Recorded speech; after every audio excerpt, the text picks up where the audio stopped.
ప్రపంచ తీవ్రవాదులు ఒక్కటవుతున్నారు.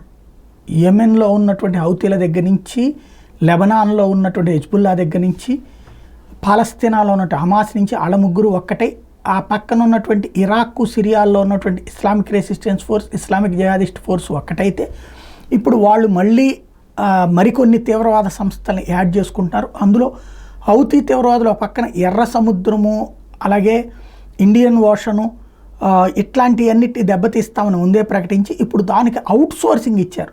ఏంటది అంటే, ఎవరైతే అల్-ఖైదా ఉందో, అల్-ఖైదా అక్కడ ఉన్నటువంటి శాఖకి ఇప్పుడు సముద్రంలోని ఒక పార్ట్ని దెబ్బతీసేటటువంటి పార్ట్ని పెట్టారనమాట. The Iran backed Houthis in Yemen are reportedly working with a local branch of al Qaeda in a partnership. As per the media news, the Houthis are helping al Qaeda in the Arabian Peninsula, AQAP, by giving them drones and releasing key figures from jail.